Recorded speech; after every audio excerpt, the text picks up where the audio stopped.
coming down over the ridge, knowing that there was something there. Could have been guarding a gate into hell. It had like a shining effect. It growled. My name is Ron House. A couple of years ago, I founded a Facebook page called Believe in Yourself Fighting Against PTSD. This stems from a childhood encounter at 13 on my family farm while entering the woods on my a bike that I had, and I felt something strange in my presence. So I shut the bike off and I stood there at the edge of the woods, and I could see a very faint dark silhouette. It really wasn't real starry or real moonlit or anything. It's just I could see some kind of a dark figure, and its eyes glowed red at me, and all of a sudden it started growling at me. And at 13, I had no idea what I was dealing with, and it kind of scared me. So I just jumped on my bike and went back home, and it just intrigued me to know what this was. And just later on in life, I just kept on thinking about it, and I started getting interested in the phenomena called Bigfoot, Sasquatch, the many names that it has. And I had heard about a story in a local area from where I'm at. I'm originally from Deemston Borough in Fredericktown, Pennsylvania, on a small family farm. And this story that happened was in Daisytown, Pennsylvania, which is near California College, where there was a huge investigation going on the news. And I started listening about this, and it really caught my attention because they had found multiple tracks and a lot other evidence in this area of Daisytown. There was a huge investigation. Like I said, the news was involved. And what I had found out at that time, that they believed that they were Bigfoot tracks. There was a lot of people saying that was hoaxed. I did not know at the time which church it was near, but years later, I ended up moving within the vicinity of it, which is now where I live in Daisytown. I started over the years between the time that I found out about this in the 90s until about 9 years ago when I moved to Daisytown. I just kept on trying to find more and more information about it. And now I live here. I ended up doing my own personal investigations. After about 2 weeks of living here, I heard a long sustained howl. Just over the years, the shows would come up on TV, and I would watch them religiously, just trying to find out more and more about this. It's kind of like how a lot of people will have maybe a UFO sighting, or maybe they thought that they saw a ghost or some kind of other cryptid. I got really stuck on it. I think a lot of people do. But let's go back to the very first incident that you had, and give me more details about that, because that's kind of what got the rolling ball toward, what you later did. But, tell me a little bit more about that first incident. Well, that was pretty much about the only thing that I remember, being, 13 on the farm. I really didn't go back there much after that. During the night, because this was late in the evening, just before dark, and I thought, okay, well, I'm gonna just ride my bike around and get a little bit more riding in before it got late.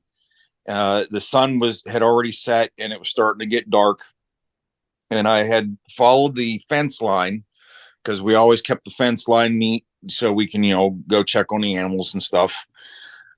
And just coming down over the ridge and down in towards the woods, just knowing that there was something there, and I didn't know what it was. Maybe if I would have had more information as an early, at that age, early on in life like that, I probably would have gone back for more information or evidence that might have been there, but I didn't. You know, 13 years old, I was a little bit intimidated by what I heard. You know, some people said, oh, that could have been a hellhound. It could have been guarding a gate into hell. But I've never heard anybody say anything about a hellhound being at least 8 feet tall, because that's approximately where I saw the eyes. And that's what I believe that they were red eyes. And later on, of course, finding out more information about Bigfoot, you know, that is one things that depict that's what you're seeing, because they have that capability. Did they glow or were they just, did you just see red? I saw red. It had a kind of, like, maybe if you saw like a laser scope and you were looking in the direction of the laser scope, like how it would shine like a light. It really didn't pierce me like a light does. Like in your, you know how you're like looking at a light and it kind of like has like a blinding effect. It didn't do that, but it had like a shining effect like a light. So you were looking at this thing that you could tell was around 8 feet tall, and it had red eyes, and then there was a sound associated as well, this growl. Yes, it growled in kind of like a form of a dog in trying to protect its territory. It was, I wouldn't say dog like sound, but in that manner So where it how far would. away from you? About how far away from you was it? I want to say probably about somewhere in the vicinity about 200 yards. And this was after dark, about what time of day? I would believe this was in the summertime, so it was probably close to around 9, maybe just a little bit around 9:30, something like that. And how long did you witness this? Probably maybe a minute or so before I decided that it was time for me to go. So it just stood there for about a minute and just was growling the entire time. Not the entire time. It shined its eyes at me, and then it gave the growl, and I just stood there for a second, like, what am I seeing? You know, things are running through my head, like, what is this? Why am I seeing this? What is this thing?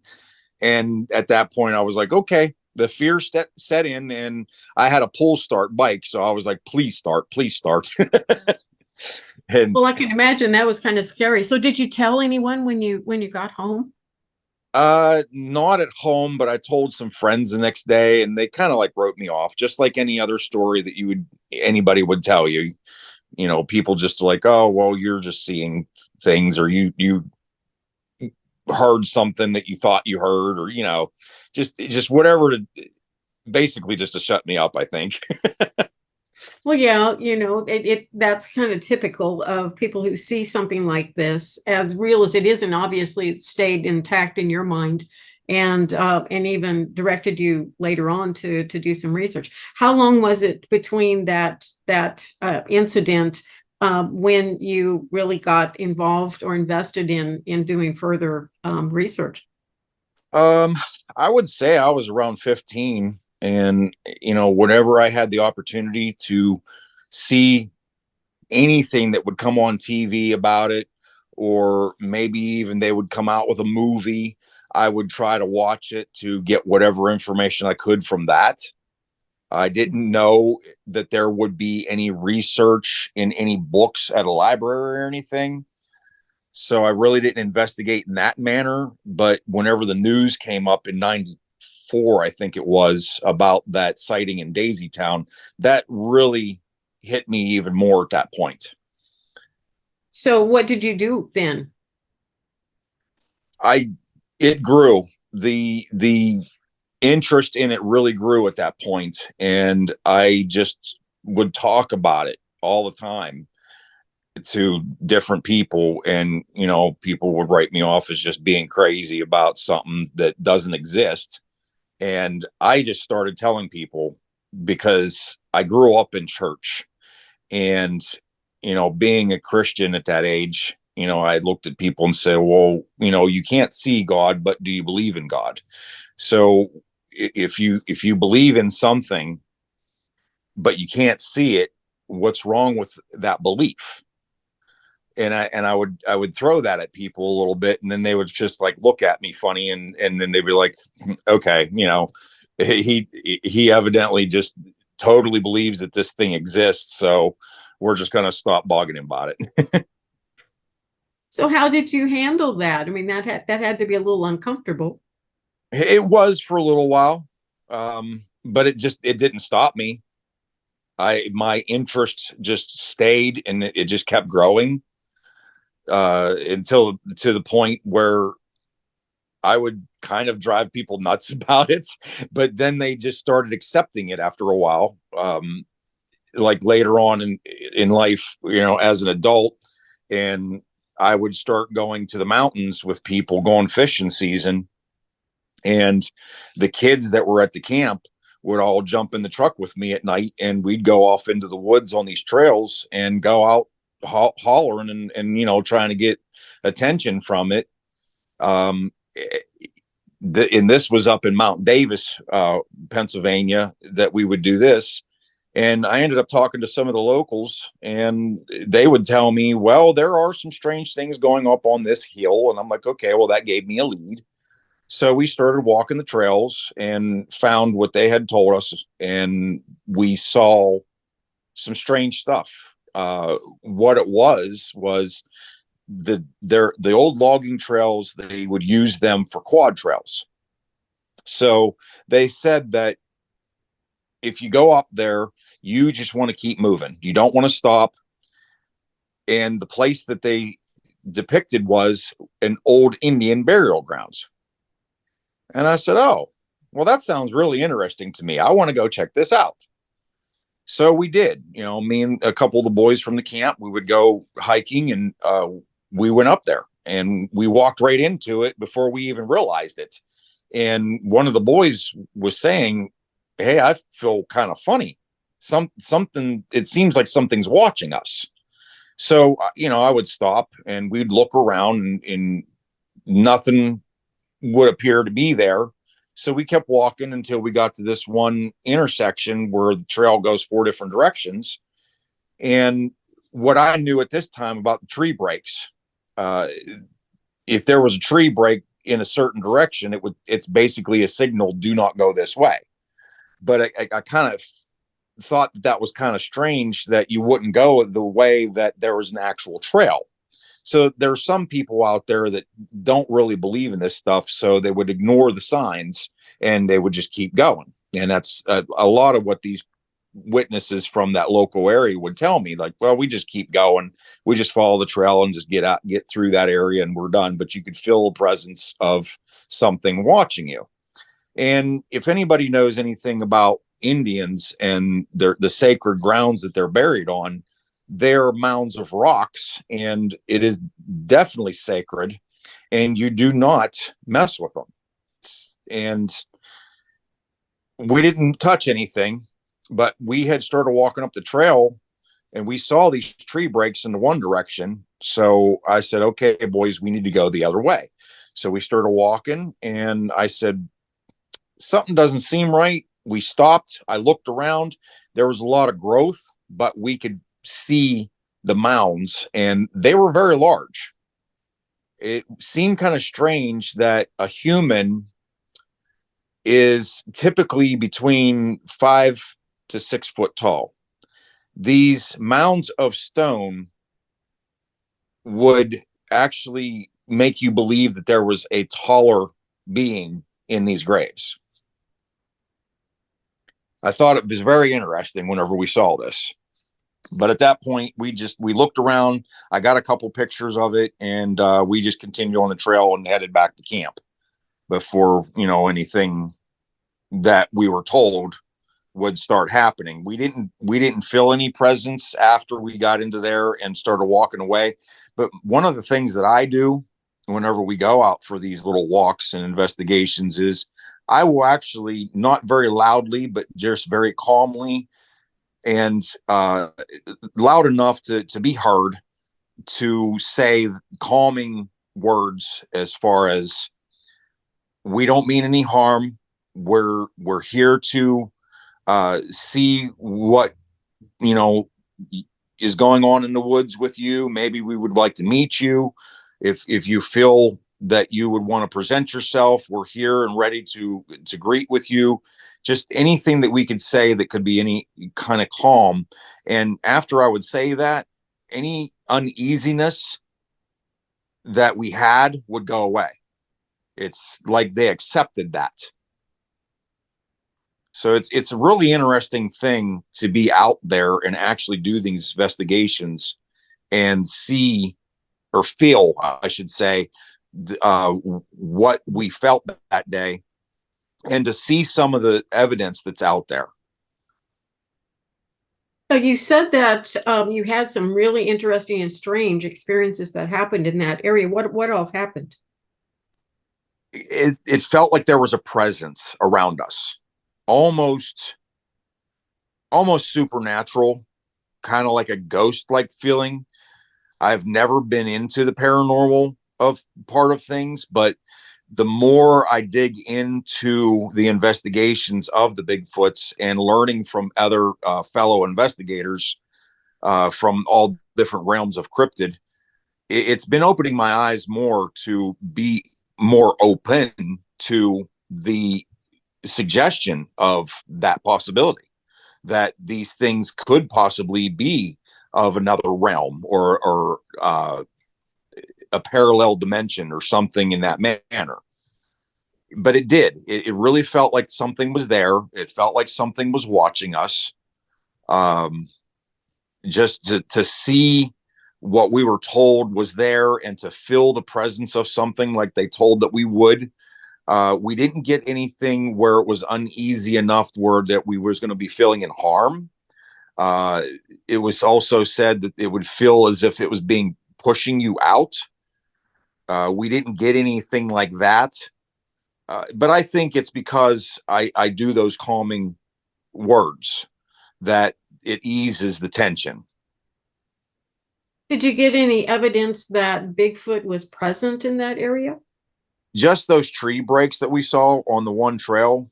But other than that, we didn't find any footprints or any hair or anything like that. Did That anyone was else there feel any sense of dread or like uneasiness? well, the uneasiness what came from the one kid that was with me. And it's whenever he said that I feel like something's on that ridge watching us as we're coming up the one trail, because the trail that had the tree breaks was just above us, probably about 50 feet, and we kept on watching that. And once we got up to the intersection, we looked over and there was nothing there, but he felt like something was watching us. But we kept our eyes on the trees, we kept our eyes on the ridge just to see if any movement was going on, to see if there was anything that was watching. We always checked up the trees too, because the depiction of them climbing the trees and hiding up there, we didn't see anything. Well, that was an interesting experience in that area for sure. So It, where else have you gone? What else? What other types of research have you done? well, in my own hometown here, where I live, where the investigation happened, like I said, about 2 weeks after I moved here, I was just sitting out on my front porch and just enjoying the stars and listening to the crick, and I heard in the distance a long, sustained howl, and I was really, really excited because I had never actually heard one before that day or that evening. It was after midnight, and I listened to it for a little bit because I know we have coyotes in this area, and it did not have any kind of canine sound to it. And then I could also hear multiple fire departments whenever their whistles goes off. It wasn't anything man-made sound. It was definitely a deep howl type of a sound, kind of like the stuff that you hear on TV. And so a couple days later, we made our way back to those woods. I got the direction from where I was standing, where that howl was coming from, and we went to it. And it's a place they call Mine Hollow because where I live is an old mining town. So there's a lot of land in the back where the woods had grown back up after the mines had quit mining. So we had gotten back in there and went in down to this one valley because there's a lot of quad trails around here.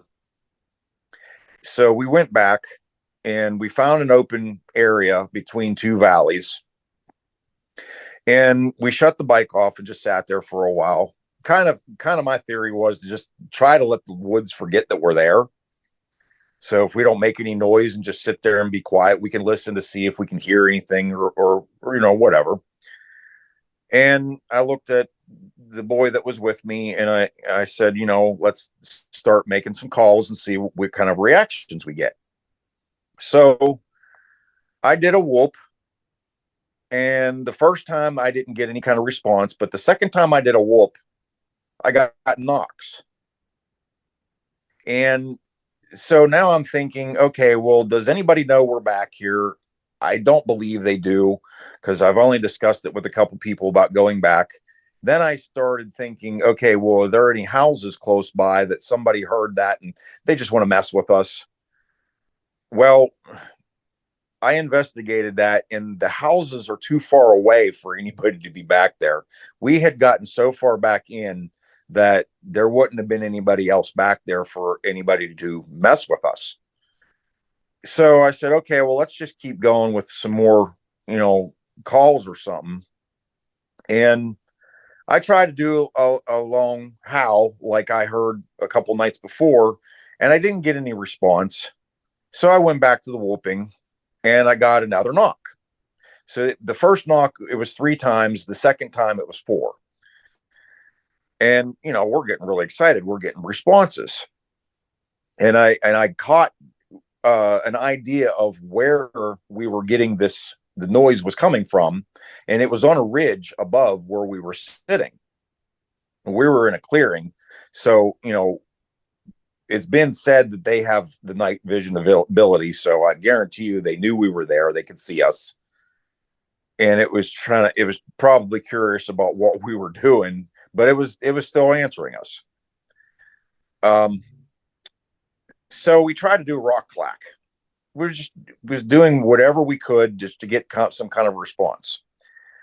Evidently, once we got to the rock clack, it had enough of us, so it started stomping and coming towards us. I don't think that it meant to come all the way to us. I think it was just trying to scare us out of the woods. But the stomping was very interesting to me because I've been around farm animals, and whenever a farm animal is getting a little bit defensive and it stomps its hooves to the ground, you could just hear a hoof go thump, just a light thump. This was almost like a thunderous rumble, almost. It's something very strong and large footed. And again, just like my 13-year-old experience, I said, get the quad started and we're getting out of here before, something bad happens. And so we headed back home, and we, were collecting our thoughts and collecting what we had happened. So we ended up going back in the daytime to try to do some more investigation of the area that we got the confirmations from. So I started walking the ridge. He rode the trail, and I kept going up and down the ridge down to there's like a little stream between the hillside and the trail where the bikes go. And all of a sudden, I started getting this weird feeling that something was watching me. Now the trees were kind of back and forth, like you could walk past one, and then another one ahead of you would block the view. So I kept weaving back and forth past the trees just to see if I could see anything. I swear that I was playing peekaboo with a young Bigfoot. And I said, okay, I think it's time for me to start getting off this ridge and heading down towards the little stream and see what else I can find. and I'm keeping my mind and my eyes on that ridge, just to make sure that I don't get rushed or anything. So I get down to the creek. The boy had moved on up towards where we were parked the couple of nights before that, and I started, I'm making my way towards him. So I get down to the little creek, and I'm looking.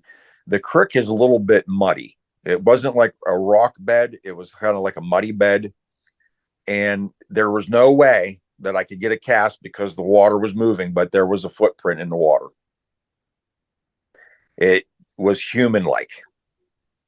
It was probably about the same size as mine. Now, mind you, I wear a size 14 wide shoe.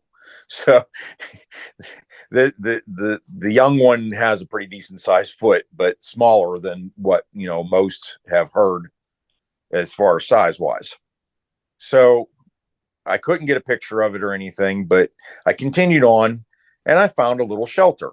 I got pictures of it. I wanted to get close to it and see if I could find any evidence in there, maybe like a knuckle impression or a foot impression or maybe even hair. The uneasiness came and I couldn't get near it. The closer I tried to get to this little shelter looking thing, what it was a bunch of smaller logs, almost like not like saplings, but I would say they're probably about 3 to 4 inches round logs that were leaning kind of like an old time tent would be leaning up against something just to give you one side of shelter. Now, like I said, the closer I got to it, the more uneasy I was getting. So I obviously did not get up to it to get any evidence off of it.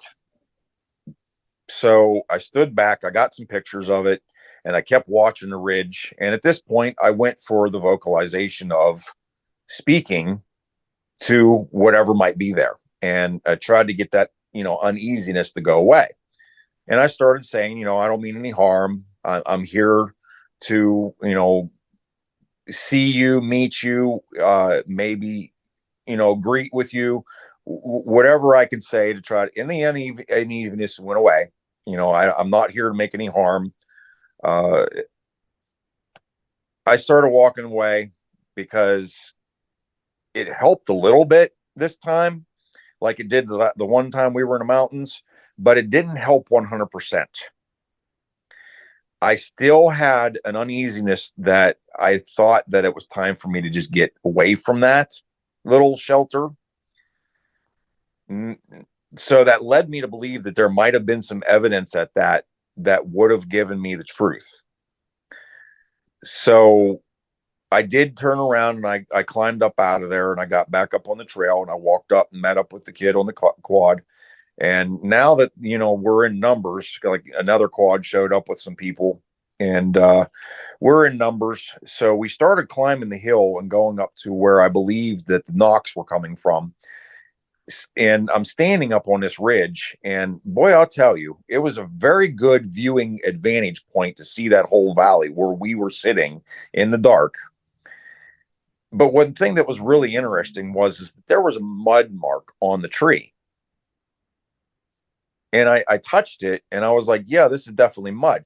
And you could see the ground below. It looked like maybe somebody had chewed the mud up to make it moist or something like that. And then, but I didn't find any handprints. I didn't find any claw marks like something had clawed the ground and picked it up or anything. So it was really weird.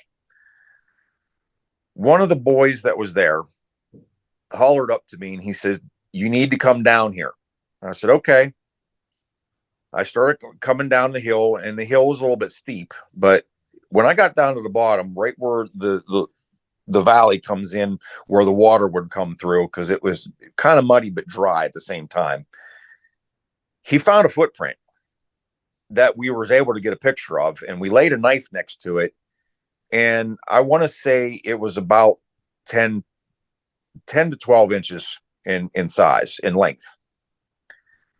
So I have these pictures of this stuff and I showed it to somebody and they said, "Did you notice this?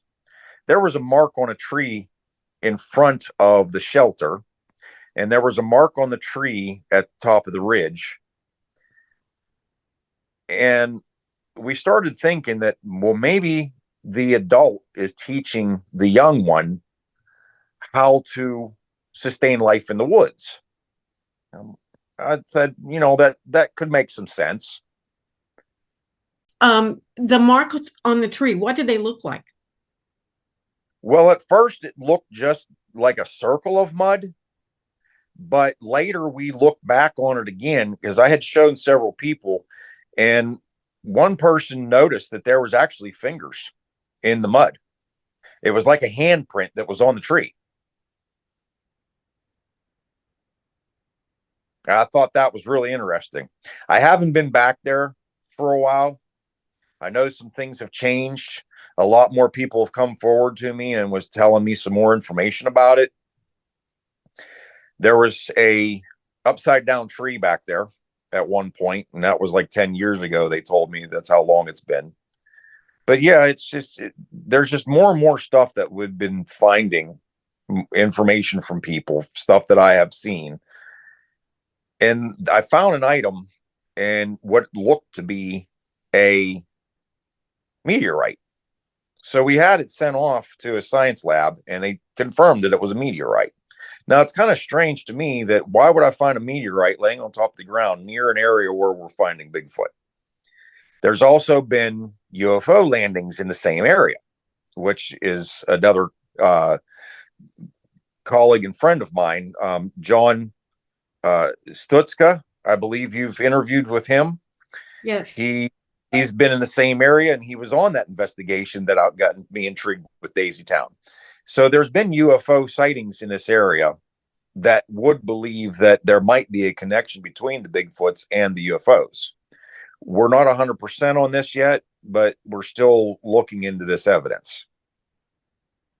So the meteorite could have just fallen, or it could have been, metallized to the atmosphere around the meteorite and fell off whenever, it might have landed or something.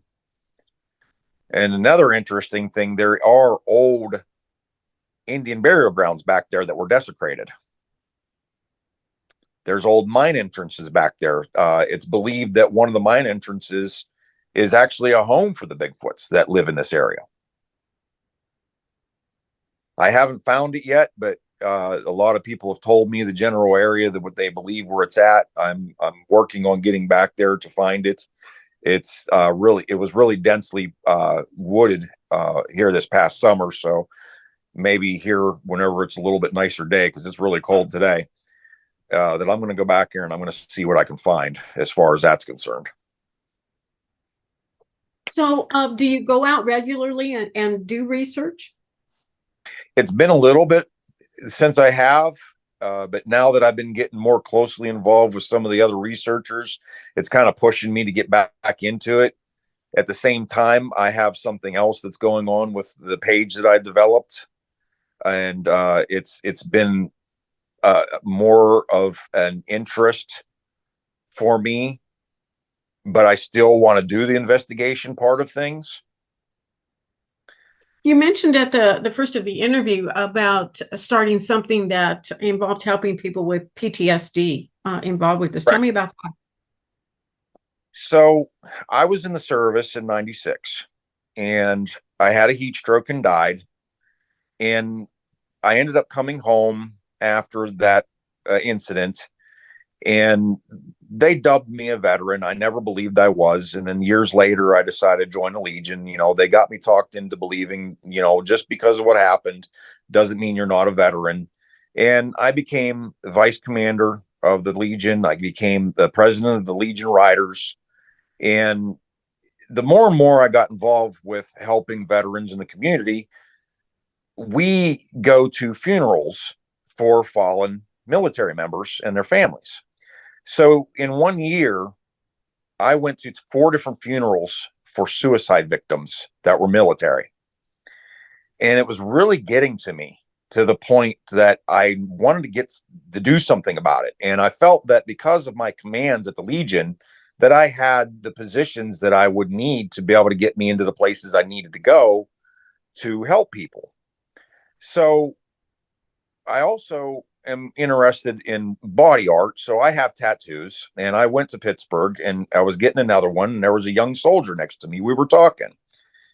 He tells me his story. They called him Four Finger Bobby. He was missing a digit from a incident that happened while he was in the service. An RPG took out his whole platoon except for him. So what they call that is survivor syndrome, which is another one of the forms of PTSD. So 2 weeks after I met him, he committed suicide. So once again, there's another incident of suicide. So my page came into play because of what I'm witnessing with the loss of these soldiers. And I started getting more and more involved with this once I become the president of the Riders, because we do a lot of things to help other veterans. And when we do, we raise money for different benefits and stuff, which got us involved with other bike groups that do similar things. So I got to know a lot of people that help veterans. And we also got involved with the Blue Knights, the Red Knights, which is the police and the fire, and then the ambulance people. I started learning that PTSD is a very wide, worldwide problem. I mean, it's all across our nation.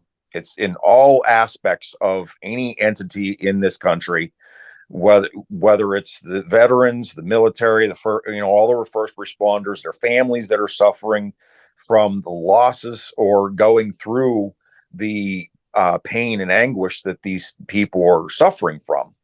So I decided to develop my page. Now, I did it in a unique way because what I did one day was, just out of a joke, I wanted to go to a local Bigfoot convention. And it was right there in Brownsville. It was a group that now are family of mine. Friends became family, is the Fayette County Bigfoot Researchers Organization. So I jumped on my bike in costume. I was wearing a Bigfoot costume, and I rode to this event. I thought, okay, this will be just something different to do. I wanted to do something fun. So I rolled up into this place and I stopped the show. Everybody came over wanting pictures with me. And whenever a mother came over to me and tell me that her little child came over to get a picture with me and said, it's my daughter's birthday today, and we came here to this event, and all my daughter wanted for her birthday was to meet Bigfoot and get a picture with him. And then I showed up on the bike, and she thought that was the coolest thing ever. And so did the whole crowd. And it really touched me, to the point that I thought, wow, what a good sales plot to get notification to something so serious. Because the way I look at things is, laughter is the best medicine.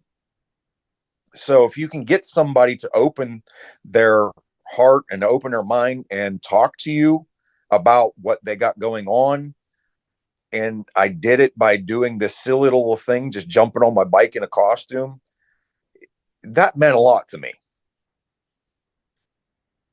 So it became my page. So believe in yourself is the head of my page, and fighting against PTSD is what I do. And I do it in this unique way of, I brought Bigfoot and the military together because I was in the military and I have a love for both the military and Bigfoot. And it went from a little bit of a joke just to have something fun to something so serious that has put me in 4 different states doing motivational speaking to help all kinds of people with their problem with PTSD. Do you find that people who have had some Bigfoot experiences, some encounter, can also have trauma from that? Absolutely. I have had numerous conversations with a lot of people that are investigators that have had their full on face to face sightings, so to speak, or just hearing something that out of the, abnormal, people saying that they were abducted by aliens and stuff like that. It is very, very traumatizing. And I look at it in all aspects of, you can have a traumatization to cause you PTSD to the point where there's a lot of people that will not go back in the area where they had their sighting or had their encounter. And then there's people like me that it pushes me to go back into the woods to get the evidence to prove to myself and help others understand what is really out there. Because the way I look at it is, I don't believe that we're the only creature on this earth. We're finding new evidence every day and new animals that we didn't know existed. If you look at Dr. Maria Morand, she has that TV show, Expedition Bigfoot. She is a very well known primatologist. And she put her career online to go do something with Bigfoot because Bigfoot has a huge ridicule. And that causes people to have PTSD, which is horrible for people to think that they cannot share their experience or share their interest in something because somebody doesn't believe. The way I look at all this stuff is, you believe in what you believe in because that's what you want. You want to know, you want to learn, you want to be interested in something. It's just not the same difference as somebody being a dog or a cat lover. You know, you have people that say, oh, well, I'm not about dogs, I'm not about cats, you know, but that's that person's love. Same thing with us. You know, we love Bigfoot, we want to learn and grow, to know more about Bigfoot. The same way on the other aspect of what I'm doing is I want to learn more about what people's problems are with this PTSD, whether it may be in the military, whether it may be in all the other responders, whether it's in the paranormal or the Bigfoot or the alien world. It's in every aspect of everything that we do. A lot of people have opened my eyes more to the fact that it's everywhere. That's true. So when you had that experience when you were so young, and like you said, fear set in, and you left, that kind of drove you to be sort of to get answers, basically. But would you say you had any trauma from that? I don't believe I do. I look at this one as a different kind of a trauma. It like you said, it drives me to learn more. So I think that there's kind of two aspects of the PTSD. It's the one that sets you back and then the one that sets you forward, if that makes sense. It does. Kind of like it's the same energy, but a different response to it. Yes. Yeah, that makes perfect sense. So, what do you think these? What do you think they are? What do you think Bigfoot is? I've been toying around with a few different ideas. It could be an alien, it could be interdimensional, it could have been here before us. A lot of people do believe that it was here before us. There's been sightings way back in the 1800s, but it's only been written in documents. There's like no photos or anything like that. But again, you're looking back into a time where there was a lot of ridicule. People a little bit more open-minded now. But within the last few years, ever since I've dug into this so much more than I used to, I've learned that this is becoming a well-known culture, and it's been coming more and more apparent to people that this could be something that is a real being. A lot of us already know that it is a real being. It's the other people that never were believers that are actually opening their eyes.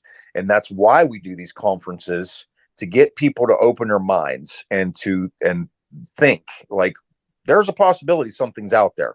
What it 100% is just yet, we don't know, but we do know this thing has an intelligence. For it to elude man for all these years, the way that it has, to have the capabilities that it has, the strength, the invisibility that it has, the being able to eye shine. They have language.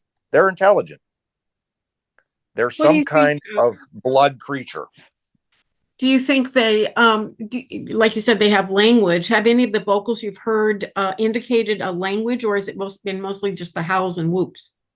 Well, I haven't heard language, but I've heard people talk about the language, and it's been depicted as some kind of a gibberish, but it more represents kind of like a Russian language, but not. I don't know if that makes sense or not, but what it does have like a Russian accent to it. But I'm not saying that it is a Russian language, but they do have their own language that we don't understand. If you look at the Indians, the American Indian culture, they all have a different language the way they speak. A lot of people don't understand that language, but I respect it. I would love to learn it. I'm actually a spiritual child of a tribe called the Abbott tribe. From a child, I knew the Abbott tribe very well, and I respect the culture of the American Indians. They were in the military at one point. They were code talkers. So that's another thing that I celebrate because they're, the military aspect of it. They have a connection with Bigfoot somewhere down the lines. They found um, what are they? Kind of like cave drawings, and there's people trying to learn from whatever aspect they can.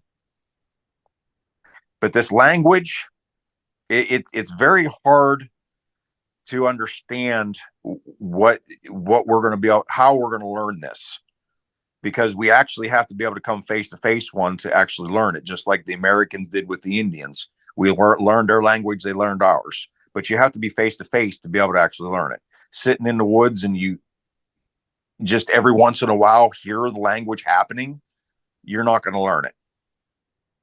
That's true. So a lot of people have talked about seeing lights and orbs and things like that in areas where Bigfoot is. Sometimes some evidence of Bigfoot is found. Have you seen any of that? Yes, actually, I have seen them behind my house. Well, tell me about that. Well, ever since I did my little investigation in the woods and I brought that meteorite back to my house, which is why I believe that there's a connection there. Or it just because they got a sense of me and they found out where I lived. I was having a lot of activity behind my house. And I have a shed in my one corner of my property that's right up against the woods. I would see two set of red eyes behind the shed. That's not the only thing I saw, but I saw white little shines, kind of like these orbs. They weren't floating around, they were staying stationary. Did you see that more than once or just one time? There was probably maybe 6 times that happened. And then did it just stop? Mm-hmm. Yeah, it just all of a sudden I haven't had any um, visitations from them lately. You think it was connected with the meteorite? It's possible, and it could just be the possibility that they were curious about me. They figured out where I am living, and they were just coming to get, I don't know, maybe trying to communicate with me. But they would do some strange stuff behind my house. I've had rocks thrown at me and it hit my pole in broad daylight, but I couldn't see the creature. I've heard footsteps in the woods and I've called out to it, "What are you doing?" And the next thing that happened was there was a tree, probably about 6 inches thick, being shook. There was no wind. Just one single tree was being shook right behind my shed after I heard the footsteps, and I yelled up to it like, "What are you doing? Why are you up there? Why don't you come talk to me?" And all of a sudden it went over and it shook a tree and then it disappeared. I could hear it run off very faintly, but I could hear it run off, but never saw anything. How about UFOs? Have you had any UFO sightings?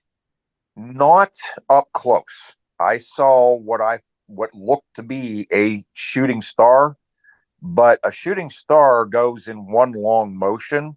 This was in a zigzag pattern. Hmm.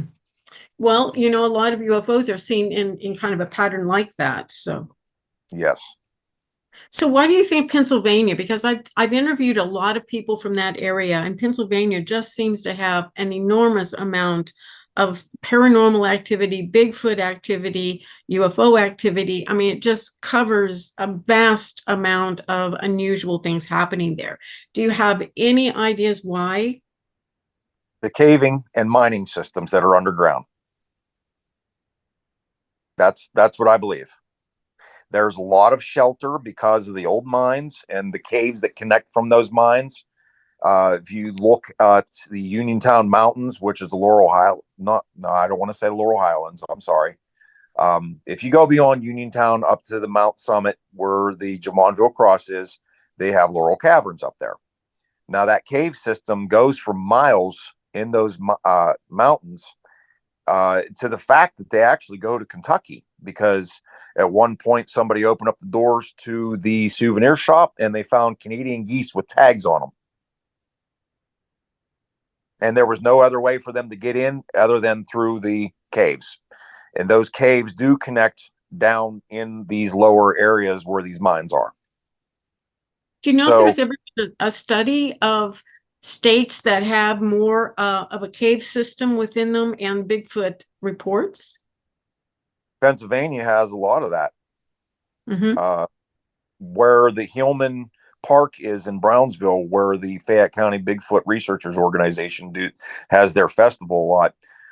Right down over the hill, there's actually a very small opening, but once you crawl, I haven't been in there yet because I have to get special permission to do it. Um, there's a small opening that actually you crawl back so many feet, and then there's a large cathedral area.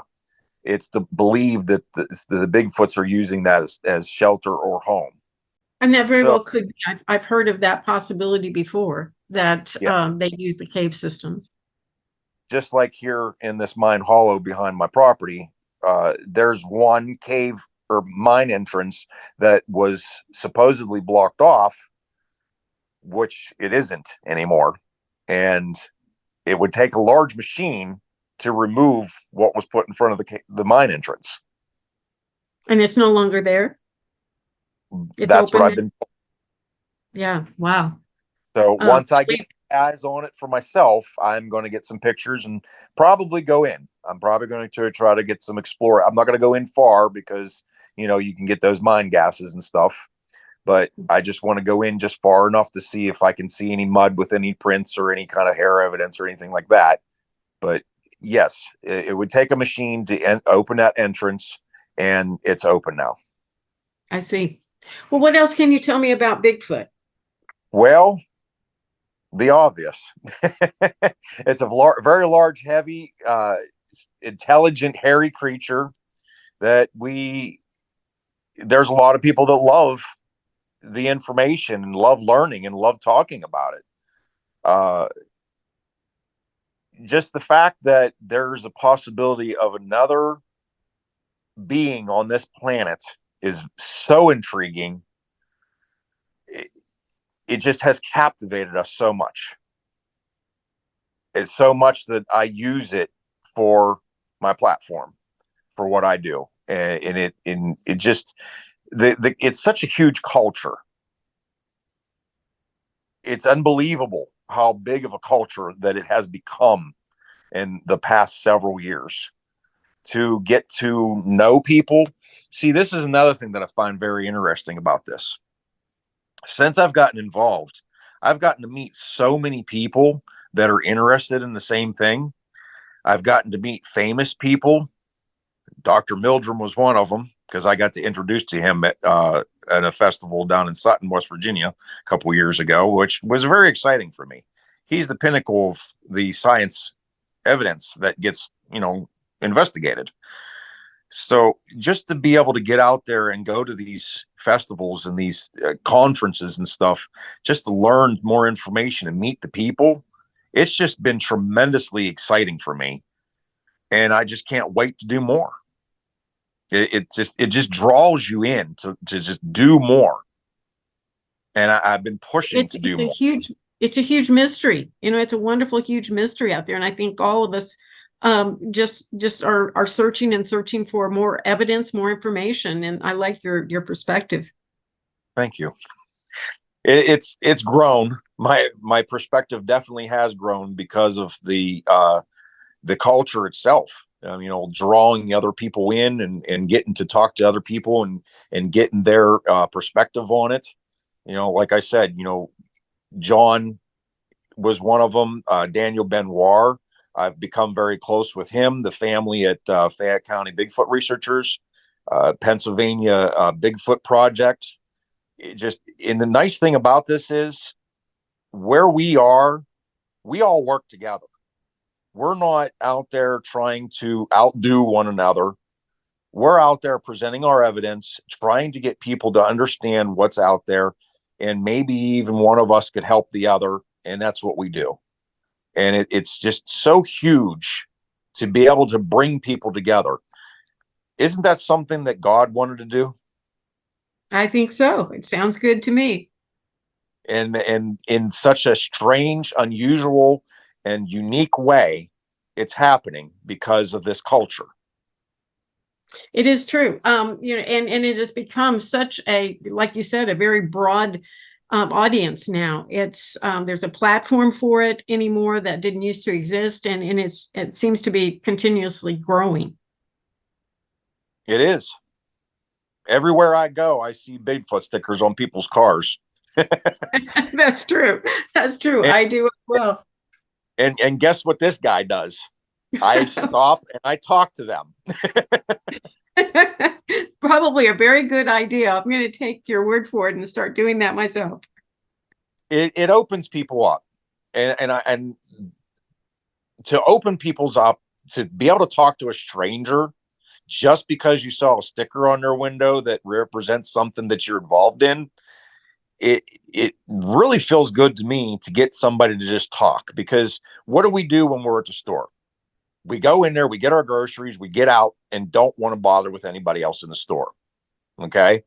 That's just human nature. We don't want to be bothered with anybody. But when you bring a culture together like this, and you could just walk up to somebody and say, "Hey, I saw your sticker on your car. How interested are you?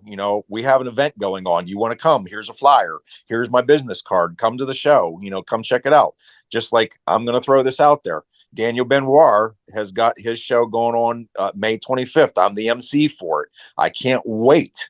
It's in Somerset, Pennsylvania. We're right near the Flight 93 crash site. There's a lot going on up there. I can't wait for this show. It's just more ways to bring people together. I love that. Yes, absolutely. I 100% agree. I think it's a wonderful thing. So I'm going to go ahead and end our interview now. I really appreciate everything the input that you had. I think it's wonderful, and keep doing the good work. I will do that. I appreciate you having me. My last thing I always say whenever I sign off for my speeches: believe in yourself.